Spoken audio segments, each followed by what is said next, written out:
Baik, Assalamualaikum warahmatullahi wabarakatuh. Perkenalkan, nama saya Rosmayani.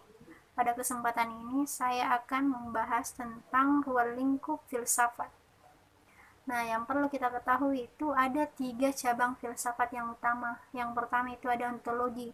Ontologi ini membahas tentang hakikat apa yang ingin diketahui. Yang kedua, ada epistemologi. Epistemologi ini merupakan cabang filsafat yang membahas tentang bagaimana cara memperoleh pengetahuan. Jadi bagaimana cara manusia memperoleh pengetahuan tersebut. Dan yang ketiga ada aksiologi. Aksiologi ini membahas tentang manfaat apa yang diperoleh manusia dari pengetahuan tersebut. Nah, selain 3 cabang filsafat utama yang tadi, ada masih banyak cabang filsafat yang lainnya seperti estetika, logika, politik, ekonomi, dan sebagainya. Nah, pada kesempatan ini saya akan membahas tentang logika.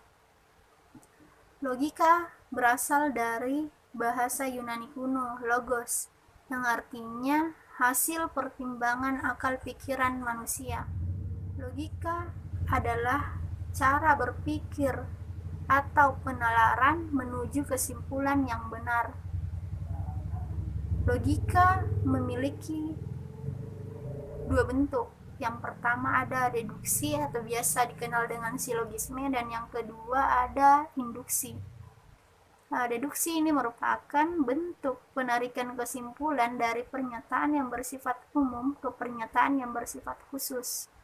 Sedangkan induksi merupakan kebalikan dari deduksi, yaitu bentuk penarikan kesimpulan. Selain itu, ada juga 2 jenis logika, yaitu logika minor dan logika mayor. Logika minor membahas tentang struktur berpikir dan dalil-dalil pendukungnya. Sementara logika mayor itu lebih ke hal pengetahuan, kebenaran, dan kepastian.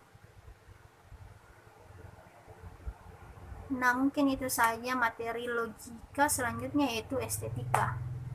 Kata estetika berasal dari bahasa Yunani, yaitu estetikos, yang artinya hasil penerapan penginderaan. Estetika adalah cabang filsafat yang membahas tentang keindahan. Pada zaman Yunani, estetika sering disebut dengan berbagai macam nama seperti filsafat seni, filsafat cita rasa, filsafat keindahan, filsafat kritisisme, dan yang lainnya. Barulah pada abad ke-18, istilah estetika menggantikan seluruh nama-nama yang ada sebelumnya.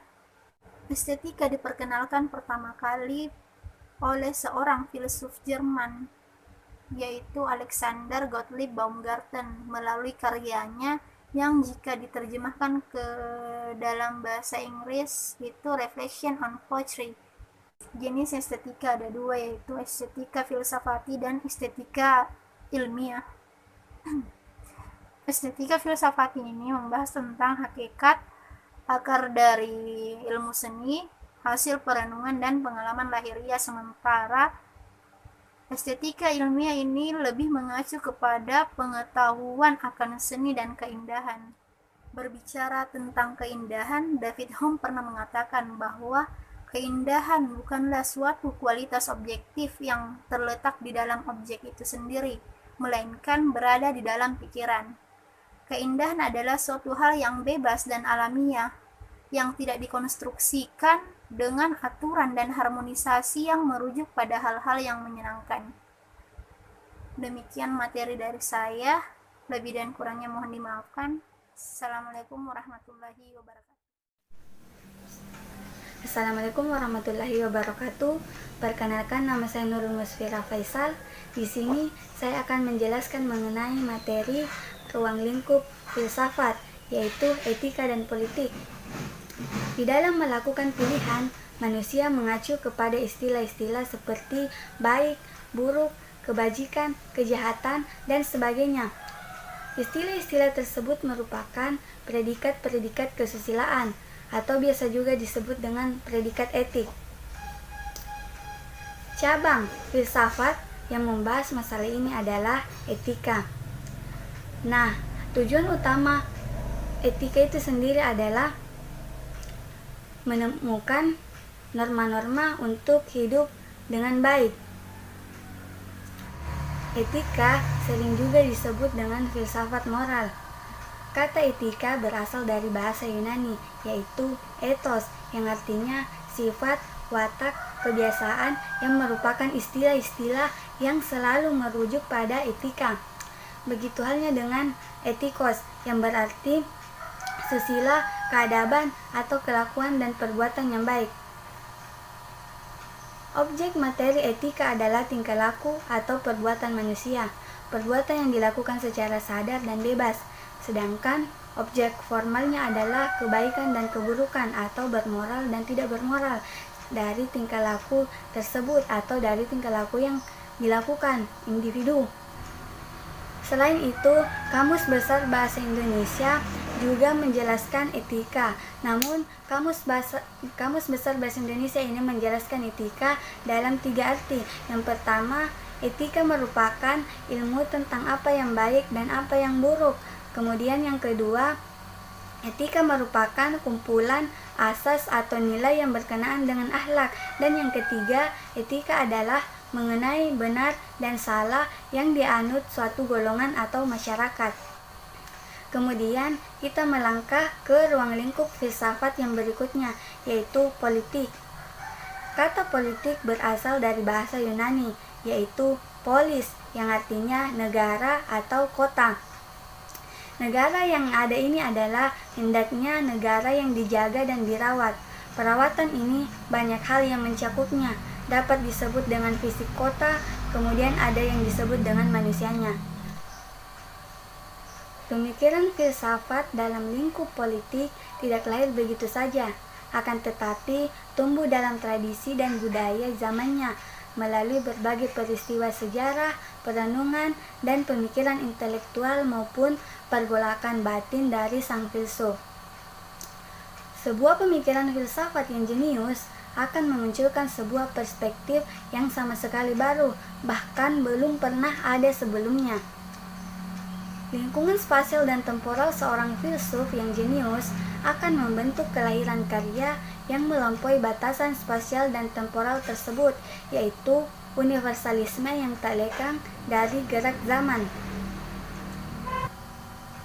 Yusuf dalam Jurnal Anton tahun 2018 juga mengemukakan bahwa politik berhubungan langsung dengan kekuasaan dan penggunaannya, yang meliputi bagaimana kekuasaan itu diperoleh dan bagaimana kekuasaan itu dikelola sesuai dengan aturan-aturan yang telah disepakati dalam masyarakat, negara, atau antar negara di mana politik itu diterapkan.